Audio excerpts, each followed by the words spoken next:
Morning, guys. Good morning. We are live. This is brand new this week. We are live. Hopefully, we are live on a bunch of stations today. We should be live on Instagram, Facebook, YouTube, everything and anything. So, hopefully, you guys can see us and hopefully, we're good to go. How is everybody going today? Me and JC are right now. I don't know where Josh is. He just doesn't like to join us sometimes. He might be coming up in a little bit. We'll see. Yeah. So, what's going on, JC? How has this week been for you? It's been good, man. It's crazy how after Thanksgiving everything's kind of flown by, and I guess we could say the same for the whole entire year. But yeah, I'm feeling good. Things are good. Yeah. Life is good. That's good. Yeah. I mean, it's been a very interesting week for me per se. I don't know about you, work wise. I mean, work wise, we've been kind of working on a fence. We did a couple little jobs here and there, and just kind of doing little stuff. I think before the end of the year, just trying to keep a little bit of work going. I know we always do that, and just that's normally what we do. So, but we try to keep going for the rest of the year. I don't know. I know you probably are winding down or probably already wound down for the year. I know leaves come and go, and here is Josh. He likes to come on late because he's just got to be in the attic. Yeah, we've been not as much as earlier, last couple of weeks, but there's still leaf cleanups. The weather's still been cooperating. There's been days that it's, especially this weekend's been getting up to like the mid 40s, close to 50s. So like, there's still some work that we could do. Very minimal, not as much as it was before, but definitely slowing down. And it got in a little later into the year than I thought it would. I mean, we're already mid-December and we're still kind of able to go out there and do some stuff. So I guess it's a good thing. Oh yeah, that's always a good thing. I mean, it's always good to be able to keep going for a little bit longer than you normally do. I think it just depends on how everything goes day to day and week to week. Josh, how you doing? Are you running down with everything that you got going on lately this year? I don't see him on the screen. Where did he go? He was there. I was looking on Instagram. I don't. Oh, there he is. We'll put him back on. What do you just keep jumping on off? No, I don't know what. That was on you. That was on you. That was not me. That was on you. That was all your fault. What's going on, Josh? My back is so messed up right now. I like. I feel like such an old man this morning, man. Well, we are on. From what I can see, we are on right now. It's just I didn't change the orientation, so we got a funky orientation, guys. I don't know if you can see that, JC.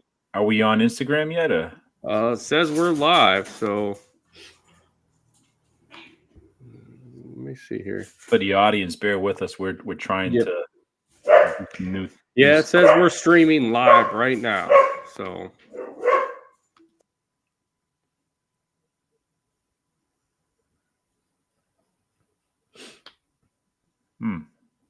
I don't see it on my Instagram. Nada. You got it, Josh? No. Let me hold on. Let me just go right to it's Landscapes by Acme on Landscape. Yeah. Yeah, no, it's not even showing it on your profile, Scott. Okay. Well, it shows on my side that we're live. I don't know where the heck we're live at, but all right, let's try this again. That's you're on the desktop now, right? So. Yep. We are on desktop. So everything we do is desktop-y love. So I just hit it on there. Not on TikTok. TikTok. You want to be on TikTok too? Nothing on TikTok. I might have to switch to my phone a little bit. My computer's acting up. I don't even have a keyboard right now. You don't have a computer? You're on your No, phone I'm today? on my computer, but my dad, it wouldn't take a charge. For some reason, I can't get my actual keyboard up, so something's acting up with it. So I might have to switch to my phone. Right. But I might have to stop us here and come back on here.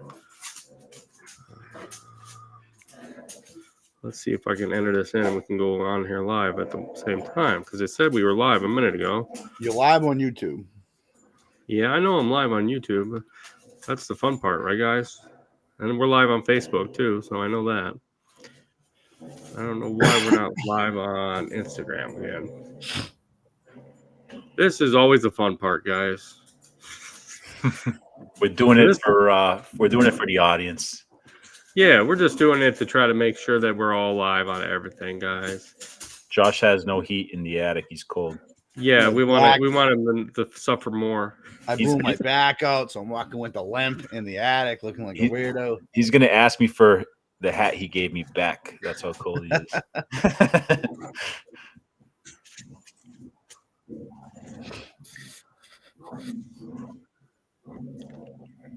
All right, so we are live now, guys. Do it. But we are that funky thing. So if you're watching us on Instagram today, guys, just go ahead and. Now we're live. I don't know what this is gone. The only thing is it's like kind of showing like a wider screen. Yeah, that's the funny part. It's just fun, and I got dogs in here just attacking each other. It's just a weird, funky day, guys. That's what we love about this week. So, but yeah, if you're watching on Instagram, switch on over to Facebook or to YouTube, and my dogs are good. Well, I got like a dog fight club in here, so if you guys could see this, they're just playing tug of war with one of the toys, and it's just like nonstop. So, but okay, so I want to talk about safety this week, guys. Safety is always important. I don't know about with you guys, if you have certain procedures. I know Josh, he probably has a procedure up the butt, like just of like all this different safety things, like if you got how to wipe your butt as you're going through the day, how to do certain things. Front to back or back to front? Yeah, how do you do that? You got that written in there, like how many rolls to flip it, probably. I mean, I don't know. The reason why I go on about safety is because of this week. This week we had an incident that my kids were involved in, and it was very interesting little incident. Somebody blew through a stop sign, T-boned them, and pretty much hit and ran. So it was one of those things that I think luckily he kind of seen them as they were coming and kind of veered a little bit out of it, but he still got hit. So I think you should have kind of let people know on how to run things, especially with us running equipment left and right. Kind of just go from there day to day on how different things. Josh, what kind of safety precautions do you put in for driving or having people drive for you or your equipment? What do you got? Don't get hurt. Don't get hurt. As easy as that. I mean, it depends on what you're doing. I mean, common sense plays a big part of all that too. If you're using the cutoff saw or something, articulating, obviously glasses, hard hat, certain jobs you have to have the stuff on, but like commercial sites, high vis, safety glasses, hard hat if it's necessary, if there's something overhead. Driving, obviously, like the biggest thing is like, don't be on your phone. If you're driving our dump truck, it's a big dump truck, don't be on the phone. Drive under the speed limit, especially if you're driving around town going from jobs to dump sites. We had a kid in our town after school crossing in the crosswalk and got ran over by a tractor trailer, going probably 5 miles an hour. So, that was kind of a big wake up call to a lot of contractors where you got to pay attention because, not that it was the kid's fault, but, sometimes kids are just eager to get across. They see a friend, you got to be careful as well. Yeah, but I mean, I'm getting better this winter. I am going to do more of a safety procedures book and hands-on training. Like this winter, I went out with my shoveling crew. I went out by myself with them, and show them what we want, the reason why we do things for safety, how to wear the PPE, when to wear it, lights on any equipment, snow radar, snow blower at any given time. Doesn't matter if it's light out. Always with the high vis. You can see JC's got the company hat on right now. You got to be wearing one of those with a high vis green, high vis yellow on. So kind of the basics, but again, I would hope that common sense plays a big part in a lot of this. I hope so. I mean, it's one of those things. It's common sense is there, but like, where do you go from there? You always have that person that could be, just, one of those ones that just doesn't want to obey safety. So how do you approach that? Do you, I mean, for us, it's being business owners. It's one of those things where it's every piece of safety is more important than anything, so how do you approach somebody that doesn't want to, wear that PPE? Well, that's policy. I mean, that's what policy comes in. I mean, if you're uncomfortable with confrontation with someone that's helping you or working with you, your biggest thing is just listen. The insurance doesn't let us, because a lot of the times the insurance won't. If an insurance carrier sent a auditor out on your job site to look at what you're doing, you got a guy that's dry cutting with dust, or a guy that's weed whacking with no safety glasses or face gear on, there's going to be an issue there, because now you're exposed. It's a big liability. I mean, at that point, if someone doesn't want to work with the policies of your company you're using to protect yourself, then that's it, But again, this is where, when you're hiring people that you don't know, this is where, even if you don't have a policy forms book, jot something down real quick, write up a PDF. There's a bunch of stuff online. I'm sure you can find someone for $19.99 to buy a form from and have them sign it and document it. Because even insurance companies will tell you documentation is the biggest thing. Photos, signed agreements, signed contracts with employees and customers. It's the biggest thing. Cover your ass. And if they don't want to agree with it, then unfortunately, you got to go, because that's a liability. Because the second that person gets hurt, that's on you. You're paying that. Your insurance is taking that hit. Your conscience is on that you didn't push that, someone got a whizzer wheel blade in their eye or something. Right. I mean, that's one of the things I think, you got to push it and you got to enforce it. And that's one of the things is, if you have it in place, enforce it. If you have employees, definitely put it in place. You should still have some kind of safety plan for yourself. If you're a solo operator, and I know, JC probably does have that. JC, do you have a plan in place, just as, if you got hurt or whatever, as a safety plan in place? Yeah. I mean, you try to limit the possibilities for any type of accident to happen, and part of that, like, just to go off what Josh was saying, if you're working, if you have a company that you have people working for you, documentation as much as possible, that's what's going to help you keep that off of you and put it on the responsibility on them. But as far as my plan, I learned the hard way. I think we all learned the hard way, and that's probably like close calls that has happened to us along the way. And one thing I'll push is just don't buy regular PPE, like the cheap stuff. Don't buy 99-cent glasses. Buy something good. And I have, I have a pair of these protective glasses that have foam on the inside that kind of seal the whole eye area. And the reason why I bought those is because way too many times mowing the lawn, even with regular safety glasses, all that dust and all that debris still kicks in your eye, and that stuff stays in your eyes forever, man. It's going behind the eyes and stuff like that. So as far as a plan, I don't have anything written, just because I work by myself, but I do keep a hold of spare equipment. Like I'll throw extra pair, 2 or 3 glasses in my truck, or I'll have gloves and first aid kit is a huge thing. And just kind of try to be smart when it comes to those things like that, man. Just edging, way too many close calls. I've had rocks to the face. I think we've all had those. Right. And I have the glasses now. I want to buy the whole face screen, because even the glasses will protect your eyes. Those. You could knock your freaking teeth out, Oh yeah. Yeah. It's one of the things your glasses and face shields. I think gloves are important for our business. Boots, composite or steel toe, depending on what you're doing. Or, even if you're not doing anything to where you're performing that way, even just having a great pair of shoes, a great pair of boots or tennis shoes that are performed for what kind of work you're doing. There's so much, I mean, there's so many different aspects, especially like, with Josh doing, construction, that, you got to have a vest, or you got to have this, or, a hard hat. I mean, even by yourself, you should probably have some of this stuff in place and just have it. I mean, you never know when you're going to need it, and having that piece of equipment and that safety it's totally important. I mean, one thing that we have in our trucks, even in some of our vehicles, personal wise, is, a safety kit with, a flashlight, Band-Aids, ice, everything that you can think of that you might have, having a couple extra waters, a blanket in your truck. I mean, every little thing that you can think of can help you in the long run by having a safety. I know, and this might go to Josh. He likes to have a bug out bag. I bet you he's got his bug out bag in Wonder his what's in truck that right bag. now. What is in the bug out bag, Josh? What's in that bag?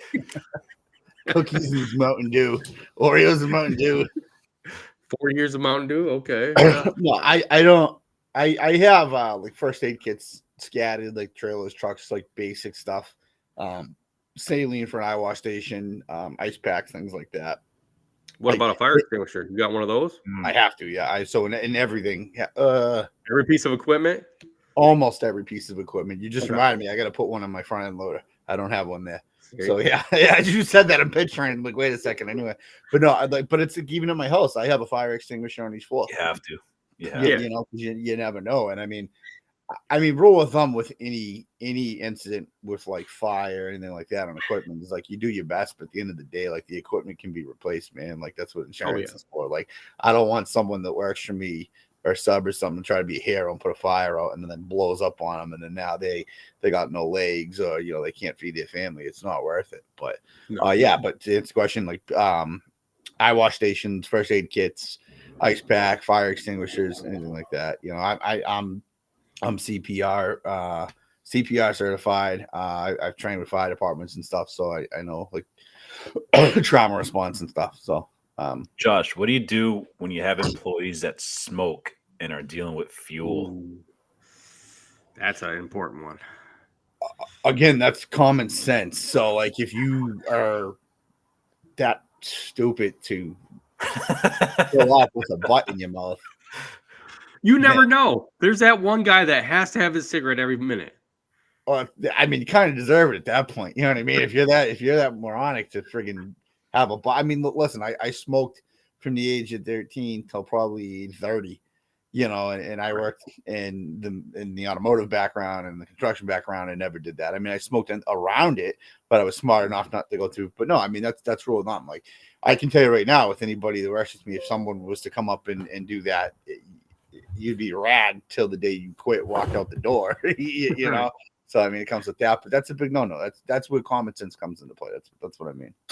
Right. One thing I found that's underestimated too is that not a lot of people have traffic cones in their trailers. Like, because we have to park. Obviously, there's locations that we have to kind of fit our trailers in and park in a place that's not conventional, and not just for your own safety, but you're also responsible for the safety of traffic that's going down the street as well, just as you would if you're throwing grass clippings onto the street for motorcycles. Right. Now, do you have, okay, here's a good one for both of you guys. I started doing this a while back, and I noticed like that some companies don't do this. And I carry it with me once in a while, but then sometimes I forget about it. It's throwing the cones in the truck when I just go do an estimate. And just throwing the cones out behind my truck when I'm doing an estimate, or just going up to another job site to check guys. Do you guys do that too? Carry them just, I mean, having it on the trailer is always awesome, but having them with you in your truck, for doing estimates. I mean, that's, I can't say have them in the back of his hatchback. I can't say that I can't say that I do every time. I know it's one of those things that I always forget. Like, I'll take them out for something else, and then I'll just, I'll forget to put them back in. But it's something that I think it's important to do. I mean, if somebody's out there doing estimates, just to have them with you, because in my truck, I usually have two cones, whether they're like full size, construction or small. But I mean, I also have strobes built into my factory lights that I can throw on. A lot of the times I'm in my personal car. I drive a sedan, so I mean, I'll pull into a driveway and pull off. So I mean, you're not gonna pull cones out if you're you know, in a regular car pocket somewhere, why would you do it then? But I mean, Well, I mean, over in our area, we have the meter readers. They actually drive regular cars. They throw one cone behind the end of their car and wherever they're parked, so that way you know that they're not going to get hit. And Yeah. I think that's because but of for me personally, I don't do it. I don't do it when I do estimates. I wouldn't pull a cone out. I would pull a cone out Right. if I was impeding traffic. Like if I'm on a main drag and I couldn't pull in, then maybe if I'm impeding traffic, the flow of traffic, I'd put them down. But at the same time, my strobes go on, you know, Okay. and that's really how I would do it. I think it's a little overkill to put cones out for it. Some companies may be part of their safety procedure whenever you get out to throw them down. But no, I mean, we chalk block wheels on like the heavy duty trucks and stuff. But no, I mean, strobes are for the strobes. Do you have strobes? Do you have strobes on your car? You need to get them on the car if you don't. He has blue ones. I have a plug-in just in case that I needed to do something. So I have a plug-in that I can suction cup to my my windshield if I need. I've never needed it, but right. Only when he has to rush home from traffic. Yeah. Okay. Now I know you guys live in Massachusetts. Okay. In our state, you're allowed to have any color except for red and blue strobe lights. Okay, because I know you can buy any color strobe lights. I have green and white on all my trucks. Okay, but a couple years ago, passing through Indiana, I've always gotten tickets going through Indiana or got pulled over. I don't know what it is about Indiana, but I love you guys. I love your troopers, your police over there. You guys are totally on top of it. But I had white and green going because I had some problems with my brake light. So I was running white and green and I got pulled over it because in the state of Indiana, unless you're an emergency vehicle being fire or EMS, you're not allowed to run green lights on your vehicles. So I got pulled over for that. But in Ohio, we can run any color except for red and blue. So do you guys have certain colors that you guys have to run for safety wise compared to like police? I know police is probably red and blue too. But is there certain ones that you guys got to run? Yeah, the law for Massachusetts is you can't have red or blue. Right. But like strobes, like mostly you'll see the popular ones are either the white strobes or the yellow strobes for most you're not even supposed to have commercial. State police will stop you. It's amber only is typically Yeah. What I was told, amber only, even white. I've been pulled over. I had white, amber white on my overhead, and I got pulled over by a statey. But big issue with that. You got these guys that drive around with these strobe lights on all during a storm. Yeah. Now, I had to switch to my phone in a second. I hope this doesn't die while I'm saying this. If anybody's watching this or listens to this later, you're not a tow truck. You're not a cop. You're not an ambulance. You don't need your ambers on while you're driving down the street in a slow pace snowstorm. You're supposed to throw those ambers on when you're pulling into that parking lot or you're pulling into that driveway. And that's the reason why a lot of civilians, I'm going to call them civilians, a lot of people in cars don't respect those amber lights because you drive down the street and they don't know what the emergency is or the caution is. Those lights are for emergency or caution, not for you to look cool or for your safety. You put them on when you're pulling up. I don't even like riding them. I won't put mine on until I see someone around me in like a parking lot. If it's a heavy blizzard and a whiteout, I'll put them all on just so people can see me so I don't get pancaked. But you have to keep those lights off. But to answer the question, from what I've been told, it's amber only. Like you can't have any. Okay. Well, we lost our perspective. Amber only. Yeah. So, yeah, just as long as it's you obviously can't have blue or red. That's right. I think every state's that way. You know, I mean, I wouldn't doubt that, you know, there's a different state that's different than that. But I mean, yeah, I agree that you should only have, you know, what your state, says that you can have. You know, a lot in our area, a lot of companies, like I said, in our area are now going to white. Josh is back. Here we go. Yeah, I've seen I've seen amber and white combination. Like that's big with the tow trucks. But to his point, 100%. Like the more people see that, you see the ambers going on 24/7 as they're driving down the road. People just ignore it now, and they don't realize like, hey, you need to utilize that when it's appropriate to do so. Right. There's a company here in Toledo that when they mow every day when they leave their shop, they turn their safety lights on. And it's green. It's green. They're green. They're running green on every one of their trucks. They got like 4 trucks that run every day, and they have the green running all day long. You know, I can see it when they're pulled over because they do a lot of stuff on main roads and, you know, having it, you know, even when you're doing a job, you know, at a job site, but literally driving down the road all day long, they have their lights on, their safety lights on. Yeah. And it's just I like, know use them when they're towing trailers, which the correlation to that is well, tow trucks use them, and it's again a tow truck's hauling, you know, a 10,000-pound thing on a flatbed. That's caution. Like, right. is I mean, I can see putting it on. I've done it before. Like if I got a load on it and it looks like it's loose and I'm almost to a spot where I can pull over, I'll throw them on. But I'm not going to run them, you know, the whole time between jobs, you know, or maybe we do run them when we're snow plowing because a lot of the people pull over for us if it's a real bad snowstorm and let all the plows go through in our area. But most of the time, you know, I'll keep them off unless I'm at a job site that I actually need them to have them on, you know, for unloading and stuff. But I don't see the point of running them nonstop every day. We're pulling a trailer, a mowing trailer. We know that you got a trailer with, you know, equipment on it. Like what's that going to do to stop it? You know, yeah. Well, the big thing is people don't respect it, and that's why, like, you'll see the guys that are plowing main roads with their ambers on, and then people will jump around them. I get some people are impatient, but some people also like, yo, I just drove by 5 of the guys that are just cruising down the street with ambers going, sat behind them to realize that these guys. And sometimes people forget, but it's like should be part of your procedure. Shut the amber off. It's usually, you know, if you have upfitters, if you have a toggle, just shut it off. You don't need that shit. Or you get the polar opposite where you get a guy that's just turning on the ambers and then you got that driver that's hyper vigilant. It's going to pull over immediately and then cause another accident because they think it's an emergency or something. Right. But, you know, it's like that. If you're driving around with it on and you pull over to do a job, and people ignore it, that, you know, they've been following behind you for, you know, 4 miles with it on, and then you pull over because you're going to do this job. How's this person not going to, you know, realize that that's what you're doing is pulling over for safety? You know, they're going to be like, well, what's he doing? It's just normal. He's just driving. Why, you know, he's been driving this whole way like this. So why should I, you know, slow down for him now? You know, switch them on when you pull up to your job. And then if you're going to stop and it's a safety issue, throw them on. I've done it where maybe there's a lot of traffic. I pull over. We're going to be getting stuff in and out of a toilet, like maybe a snowblower. I'll throw. I don't have a light bar. I have, like I said, I have built-ins, and then I have them built in under my truck and then in my back windshield. I'll throw those on just so, you know, obviously just for caution. It's like having cones out. Right. Excuse me. Yeah, we were just offline before we started the podcast. We're talking about vehicle inspections, and over in cornfield country, they don't have yearly inspections. We don't inspect vehicles here. Yeah, as long as it's got a VIN number, it's a vehicle. Sorry, you guys never don't do smog check. Go once a year, man. No, we don't have any of that stuff here. We don't believe in any of your, like, you know, state laws over there that, you know, your government is different than our government. Okay, our government's better.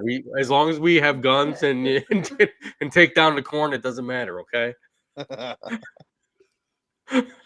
Yeah, I was telling them that that last year I went in to bring my regular car in for an inspection, and the license plate numbers were slightly faded. They didn't pass me because they said I needed a new plate.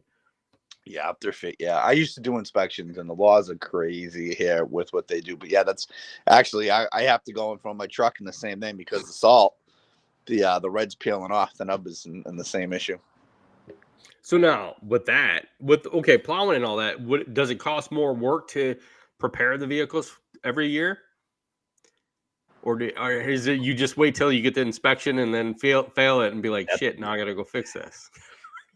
Most people have gone through the experience of failing that they know they have to prepare their vehicle for the next time they go in. Like, okay, so when you fail, let's say this, when you fail, how many days you got to fix it? And do you have to go back for re-inspection? And does it cost you? Yeah. So you have, if you give you a black red, you have 30 days to bring back the vehicle to the same place. You don't have to pay again. They'll just re-inspect it, but you obviously have to get everything done. Now, if you get a red lettered rejection, that like you can't drive, that's vehicle is not safe for the road. You can't drive it, and you have to. You can't even leave the parking lot to get it fixed. You got to get a tow truck. You could try. If you get stopped, you're gonna get Jeez. fined. But you have to get that. I'm not moving to Massachusetts. I'm not even coming to visit. I was going to come visit, but not now, man. I mean, I might get pulled red over. is deemed unsafe, and I think, Josh, if I'm not mistaken, it's 7 days for that one if you still have the vehicle registered.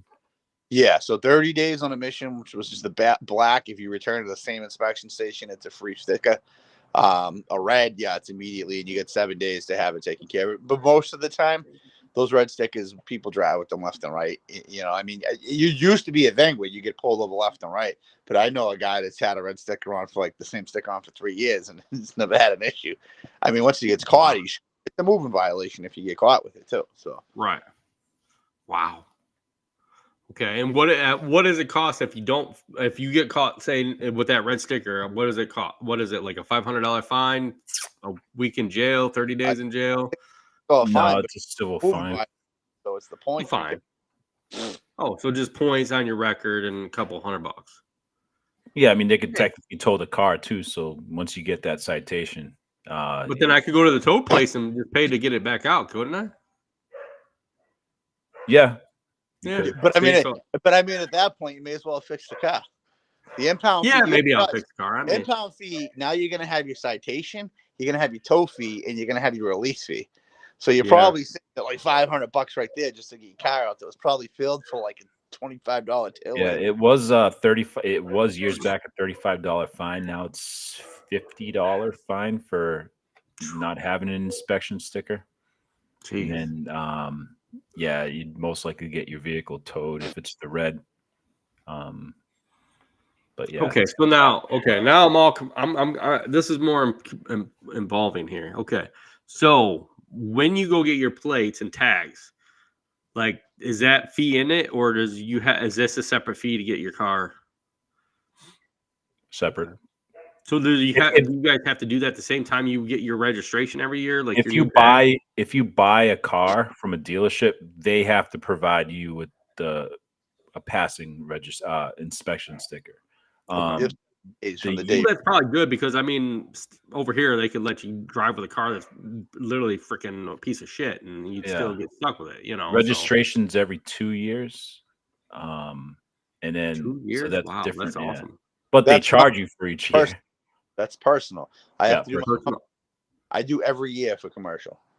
Wow.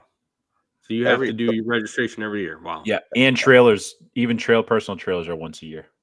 Wow. See, we can do our commercial trailers up to 5 years now. Our vehicles up to 5. Our license is up to 8 years here in Ohio. Like driver's license? Yep. Ours is 5. Yeah, ours is 8 years now. So we just pay one time for 8 years and we're good. That's so we have I get that real ID. Yeah, on commercial, it's worth it. Our initial registration fee, right? And then annually you have your excise tax, you have your commercial registration, you have your inspection. Some you have to do a commercial inspection on, and trailer inspection if you have a tag trailer or anything like that. So okay, 6 different fees right there just to have a car. It's expensive, man. Wow. And that's not including your premiums, your insurance premiums. So okay, now could I drive a vehicle from out of state and stay there as a resident of your state or a business of your state and have 30 days vehicles registered? Nope. So 30 days. Like a lot of people do this, and I speak from a personal ownership standpoint. So like if you have an out-of-state license and you stay in Massachusetts for 30 days, you have to transfer your license to a Massachusetts license within 30 days. Yeah. See, because there's a lot of companies out there that are promoting other people that are influencers or that are saying, get your tags in other states and run your vehicle in there. And I think that's just advice. I think it's one of the worst things that you can ever do, because literally you're driving in a state that, you know, I know, like in our state, if you come in from any other state and you get pulled over for speeding or something, they can literally impound your car if you can't pay that ticket right then and there. Mm-hmm. That's one of the laws that they put into place a couple of years ago. So literally, you know, it's either you pay for the ticket every time that they pull you over, or your car's gone.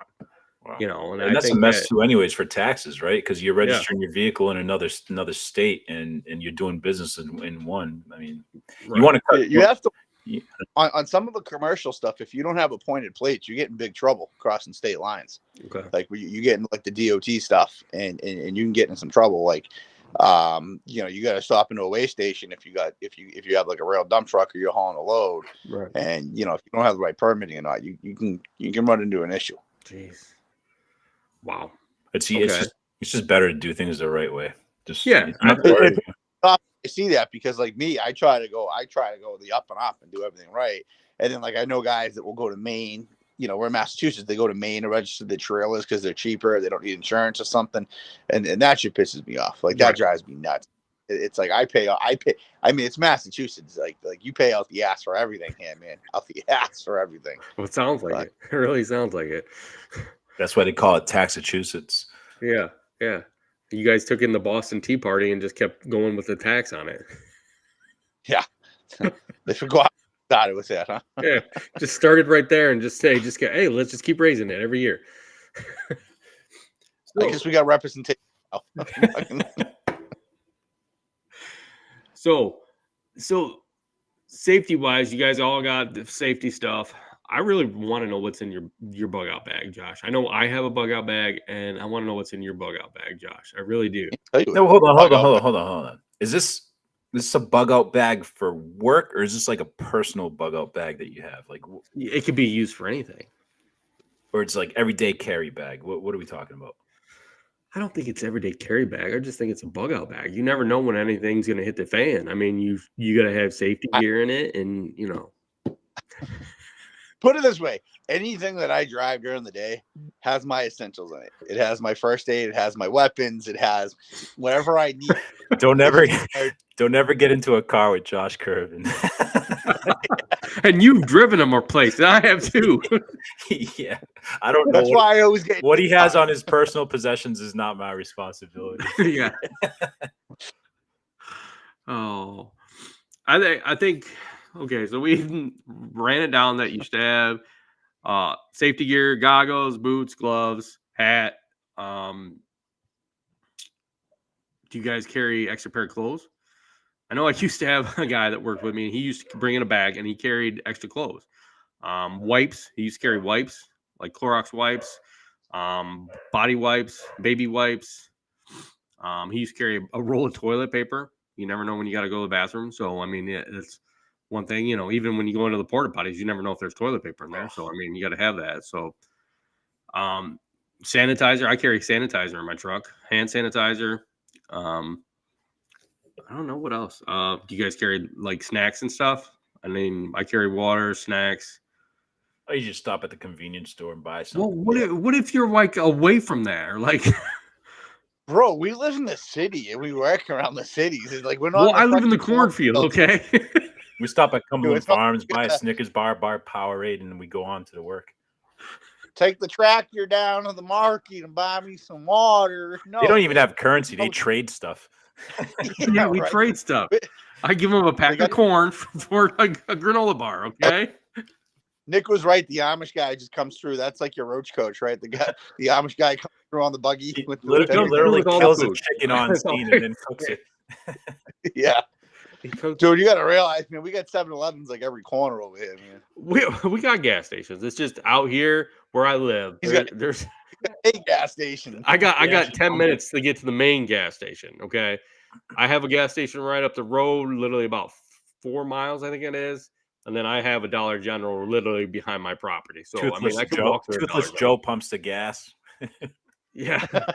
Yeah. Joe still pumps the gas. He's about 96, but he still gets out there and pumps your gas for you. Okay. You ain't from around these ways, are you, boy? Yeah. If you Dude, go through the town, he'll know that you aren't from here. All right now, man. You kidding me? No, we don't need all that extra, dude. No, this can I think where we work, the areas we work, man, it's too open. It's too urban. Like, See, you guys got these 7-Elevens, which we don't. We only got like one left in our area. Okay, and we don't have Dunkin' Donuts. I mean, literally, we have 2 Dunkin' Donuts in our whole big area, big area that we're at. Like, I mean, we got over 1 million people in our cities. all around us, but we don't have but 2 Dunkin' Donuts. Okay, we don't believe in Dunkin' Donuts. It's Starbucks. Okay, Starbucks or nothing. What kind of world Okay. do you live in, man? Told you, we're out towards the corn. We got corn all around us. Okay, they don't allow that Dunkin' in. He's over there sipping out of Dunkin' right now. Literally. Yeah. I cut it down. Okay, so safety is totally important. Okay. Going forward, and I know, Josh, you had said you're going to put more safety into your manuals and stuff. Is there any one main safety point that you would point out that anybody listening would be like, yeah, I should definitely make sure that's that's in a handbook or something that I should always do every day? I mean, there's a lot of stuff there, but I mean, if you want to just like, I'm just saying one important thing. do a personal check in the morning.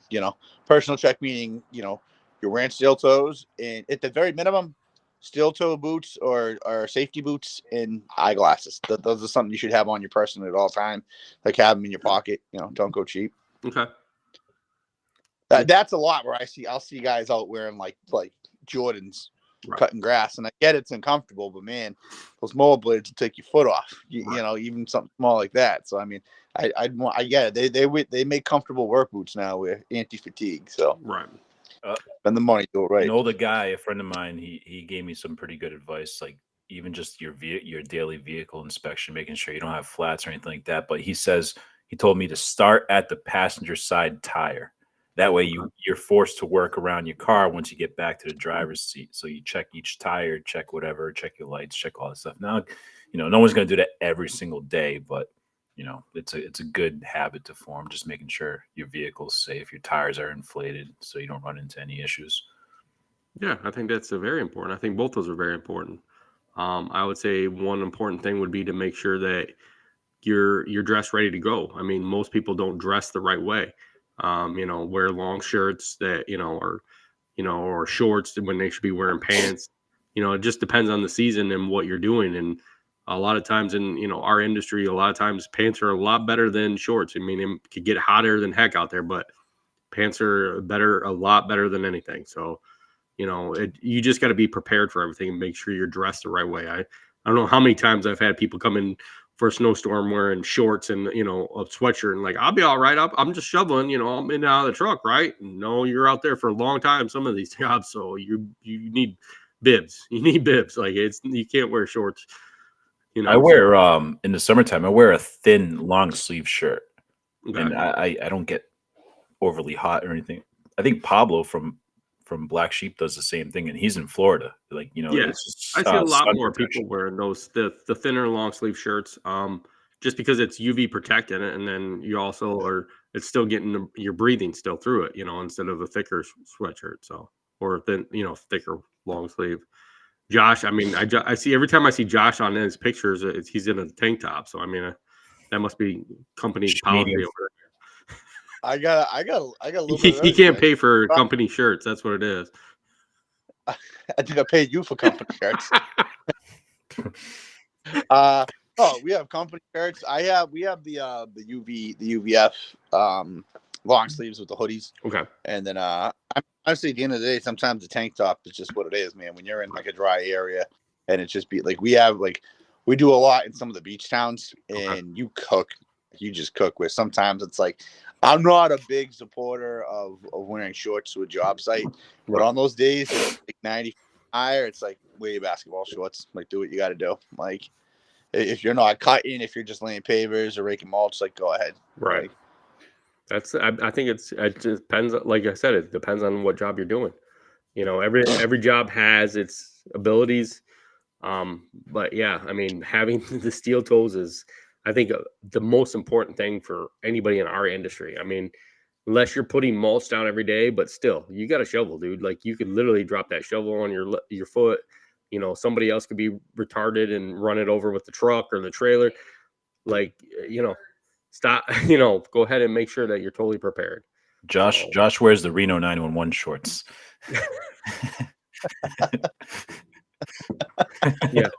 Yeah. Oh yeah. with my tank top. Yeah, with your tank top, yeah. And He has a flip-flops. shovel on He's his got shoulder. flip-flops. Yeah, he's got flip-flops on. Never, dude. I end up wearing my work boots when I go out on a normal day. I wear them so often. I'm like, oh crap! Like, one of the wrong shoes. Nice. Now, okay. Now you do a lot of stuff with dust, Josh. So do you guys provide masks and have them wear masks and stuff when they're doing with that? Do you see any issues with like the silicone dust and all that stuff going on? And anybody working around you? Do I see issues with? Yeah. I mean, with silica dust. Yeah. Yeah. I mean, silica. Yeah. Like it's a big safety issue, but it's how you. I mean, they change regulations every year on it. I mean, like we have wet saws, like we have MKs, I have IQs, I have regular cutoff saws. Sometimes, I hate wet cutting. It's a mess, and we do when we got to do it. If we're in an open area on a residential job, we'll dry cut. I'm not gonna lie, you're not supposed to. It's illegal. It's against protocol, whatever, with the state, with the EPA. But the stuff's expensive, man. So like you kind of have to get up with it. Like, that's why we invested in the IQ, because it collects, takes a little bit longer. They do have the vac systems that you can attach to a demo saw. It's heavy, it's not easy, but yeah, I mean, if you're not protecting your crew, I mean, long term, I mean, it can cause some serious health issues down the line.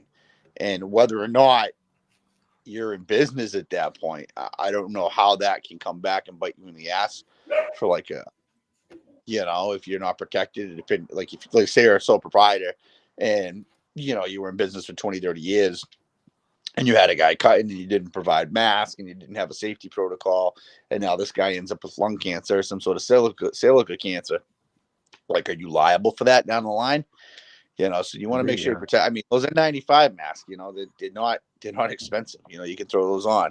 I have respirators that we use. I have a guy that has almost like a full-on firefighters, like full like windshield on. It's crazy. It's a lot.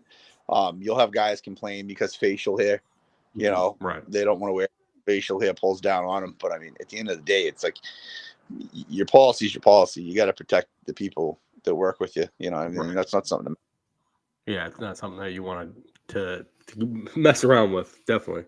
I don't know if you've ever been stuck in a silica cloud when someone's cutting you, but I mean, it's heavy. Like you can feel it in your lungs when you walk through it. Like it's heavy. I mean, I've never been in that. I mean, I've been in a big, heavy smoke, because we had the smoke this year, which you could definitely feel it, that smoke coming from Canada. Thanks to Don, that, had his friends start the fire. But I mean, it literally, that was definitely something that I think all of us in this area felt real bad. I mean, you could feel it every day when you walked out, all that smoke in your lungs and stuff when you walked out. So, but I mean, I think it's definitely something that I think you should have in place as something written, especially like you said, having, the proper tools and having the right equipment to go perform that job, to actually be prepared for it. I mean, Home Depot, $30, N95 mask with a little filter on them. Yeah. Keeping truck. That's all it is. And I mean, if OSHA comes around, the Department of Labor,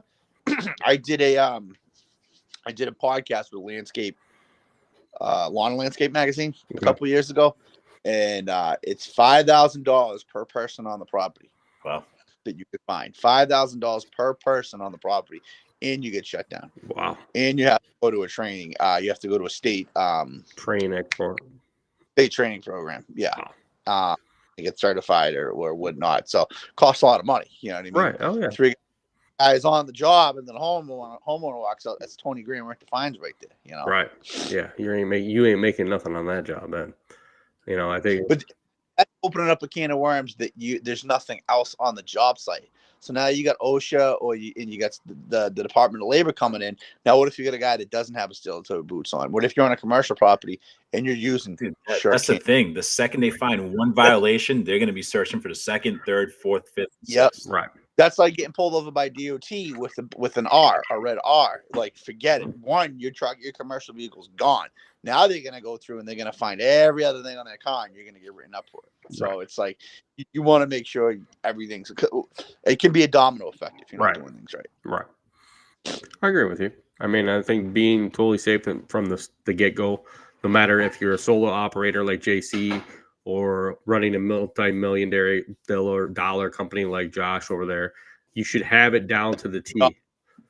I'm a thousandaire. You're a millionaire. Oh, I got wish. cookies here. Off See, screen I got- cookie. Love it. Yeah, see, this is like watch. We got 3D effects going on, guys. Hey, So- speaking of which, off topic. What about those Oreo orders? Mhm. Are we gonna be able to You, order? you want an Oreo order? We can get Oreo orders. Yeah, we do. Okay?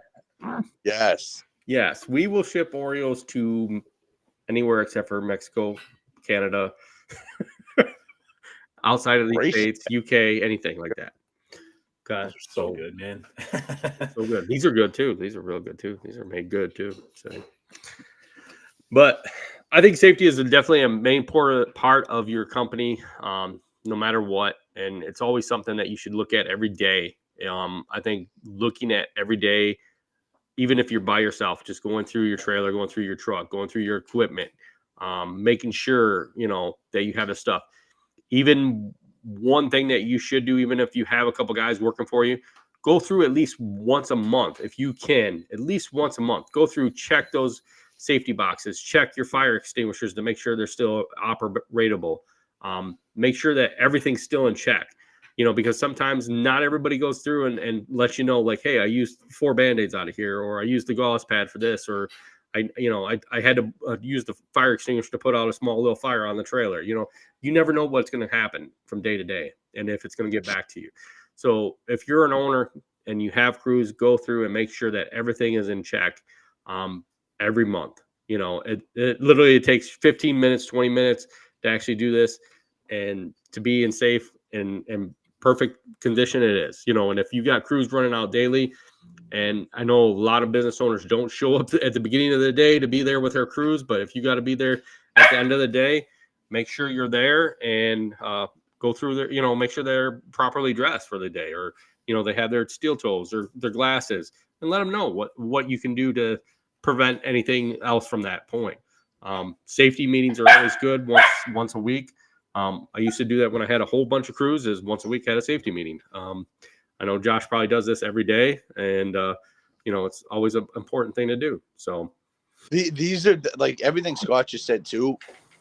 If you have those set in place and you document it, it helps your insurance, your general liability. The bigger you get, like having those weekly safety meetings and having guys sign off them, even if it's just 2 or 3 of you. Like I can tell you right now, like if JC hired a part-time helper and he went for a standalone like snow policy or construction policy, they're gonna ask. And if he has something that just shows like, hey, I Joe signed off on, like, hey, you gotta wear steel toes and this, that actually helps because you have proof and you have a leg to stand on if there was ever a claim. Oh yeah, I think having it all in place is a lot better than not having it in place. I think that's one of the things. I mean, there is companies out there that will provide you with like documents that if you wanted to run a safety program on how to run it and actually document it left and right. The best thing is just to write down what you're going to say to some of your employees if you're going to do, a safety program, and just print out a thing and just have them sign it and date it. Put the topic and what you're talked about.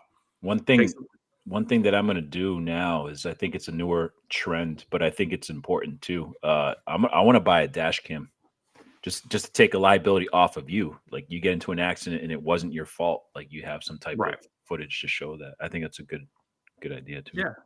Is there any law that would stop that though? I mean, I know there shouldn't be, but could you have a dash cam?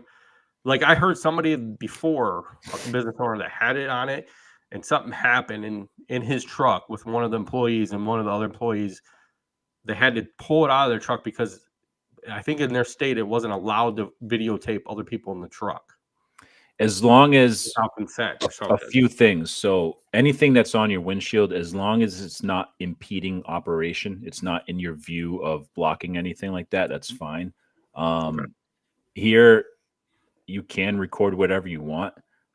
You just can't audio record without having anybody know. That's called illegal wiretap. But if it's like an obvious camera, people know that the camera, like I wouldn't go to the extreme of recording your crew members inside their car, because they have the 2 cameras that show the front and the rear. or the driver's side and the driver's perspective. But Right. but as long as like you have your highway, what do you call those toll easy passes that you stick Right. on there, just as long as it's not impeding any operation, I would say I wouldn't go to the extreme where you're going to be recording your own employees, but you get a nice little dash cam that records on movement and stuff like that for accident liabilities, and it's always good to have. So you are allowed to have them. Okay. Yeah. Josh, do you have any? No. Are you going to add one? Probably not. Because it's going to record all the bad things he does. Yeah. His speeding in between his car. No, I'm joking around, but it isn't my plan. Just not right now. I don't run that. I don't run a fleet of that size. But when it gets up to that point, like, I'm adding a smaller truck in a couple weeks, and then another big dump truck in the spring. I might, and a lot of that comes from, like, I just had to renew a standalone snow insurance policy, and a lot of the questions I got involved with, a lot of them involved GPS tracking in the trucks and dash cams. And whether or not, we implemented dash cams, and, it can save a few bucks. But again, a lot of it's spread down to, like liability factors when, we're particularly in like a very sue happy state in Massachusetts. And there's a lot of loopholes with insurance because of all the bullshit. A lot of the insurance is state ran or state regulated. So a lot of companies do not like insuring here. So when you have stuff like that in place, it makes it, again, a lot easier to have proof, to have documentation that this happened, and whatnot. I mean, you see it now, like if you ever watch like YouTube and you see like the tractor trailer drivers, they have the cabs inside their cabin and the dash cam going out, to prove like, hey, my on the wheel, I wasn't like distracted, same idea. So it'll probably come at some point. It's not on my urgent to-do list. It's not a priority. Okay. Well, I think we all touched on some great safety tips here today, guys. If you didn't hear them and you just came in, go back, hear all the safety tips that we've had. Go back and listen to some of the other episodes that we've had of some business marketing tips. We got some snow removal tips. There's all kinds of different tips that we put out there every week, usually, unless we're talking about Barbie or Ken or Which whatever we talk about. Sometimes, eventually we're going to get back to this Deep Blue Sea stuff that Josh keeps talking to us about, but you never know when we'll get back to that, because I'd love the interest. You ever get sponsorship from Blue Chew? No, I never got my sponsorship with Blue Chew. I know you got it. I never got that. I got sponsorships everywhere, but I didn't get Blue Chew. So, you got ugly shoes. I got heavy erections. I got more than that. Okay. But ugly I don't need that yet. See, so I'm not your age, so I'm still good. So he takes it for his mohawk. Hey, yeah. Real quick, Josh, did you buy a Ranger? Yeah. Yes, he did. I'm on Auto Trader right now, looking for some. He's looking for a Ranger. I'll sell it to you. There you go. Why you want to get rid of it so We'll make a deal right now. $500 live on air. Online deal, yeah. Online deals right now. $500. We're auctioning it off, starting at $500. Seeing what's out there. They're actually pretty decent. Not bad. So, like I said, guys, thank you for watching. Thank you, Josh. Thank you, JC, for all the information you've given us. You all guys have a great day. Go check us out, Landscaping to the Point, on Spotify, Landscaping to the Point, YouTube, and check us out on our Instagram pages, guys. Thank you, guys. Have a good day and a good week. And be back here next week, because I know me and JC will be here next Christmas, on Christmas Eve. Yeah. Josh, I don't know. He'll probably be wrapped underneath the tree by then, but who knows? He might be here. He might not be. But we might have a New Year's Eve spectacular too. Yeah, we'd like to get about like 9 other people on here and run a big spectacular on New Year's Eve. So, and maybe we'll get on there and have some eggnog. Who knows? Thank you guys. Enjoy the week and enjoy the rest of the